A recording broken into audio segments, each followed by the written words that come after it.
நீங்க ஒரு பெரிய ஆர்கனைசேஷன்ல ஒரு ஜஸ்ட் பேசிக் போஸ்ட்ல இருந்தாலும் ஓகே, இல்ல சின்ன ஷாப் கீப்பர் இருந்தாலும் ஓகே, இல்ல நீங்க பெரிய ஷாப் கீப்பரா இருந்தாலும் ஓகே, இல்ல ஒரு பெரிய பிரம்மாண்டமான ஒரு வியாபாரத்துக்கு அதிபதியா இருந்தாலும் ஓகே. ஆனால் ஒரு விஷயம், அதாவது தன்னுடைய ஹானஸ்டி, தன்னுடைய ஒரு ஃபோக்கஸ், தன்னுடைய ஒரு ஹார்ட் ஒர்க், தன்னுடைய டெடிகேஷன், ஒரே ஒரு பாதையில நீங்க நோக்கி போனீங்கன்னா நீங்க கண்டிப்பா அடுத்த கட்டத்துக்கு போக முடியும். அதாவது உதாரணத்துக்கு ஒரு ஒரு ஒரு சின்ன ஜாபுக்கு ஒரு தம்பி வராரு. அவர் வேலையை சேர்ந்துடுறாரு. உதாரணத்துக்கு அவருக்கு ஒரு 15,000 ரூபாய் சம்பளம், 2 வருஷம் செய்யறாரு, இல்ல ஒரு வருஷம் செய்யறாரு. அவர் காலைல டைம் பாக்குறாரு, 10 மணிக்குள்ள வந்துட்டேன், 5 மணிக்கு வெளியே கிளம்பிட்டேன்னா அவர் கண்டிப்பா அடுத்த வருஷம் எவ்வளவு ஆகும் அவருக்கு சேலரி? 19,000 20,000 தான் ஆகும்.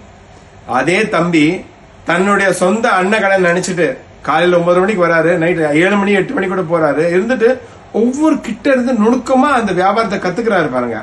அவ்வளவுதான் வாழ்க்கையில முன்னேறாருங்க. அதாவது எனக்கு என்ன, நான் வந்தேன், என் வேலையை பார்த்தா நான் போயிட்டேன், எனக்கு சேலரி தான் வேற எதுவும் வராது.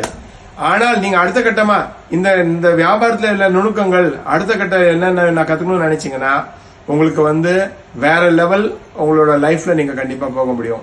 சோ நான் சொன்ன விஷயம், நீங்க கண்டிப்பா ஹானஸ்டா இருங்க, டெடிகேட்டடா இருங்க, நிறைய லேர்னிங்ஸ் பண்ணுங்க, ஒரே போக்கஸா இருங்க. கண்டிப்பா உங்க வாழ்க்கையில அடுத்த கட்டம் நீங்க வெரி ஈஸியா போகலாம். Thank you so much.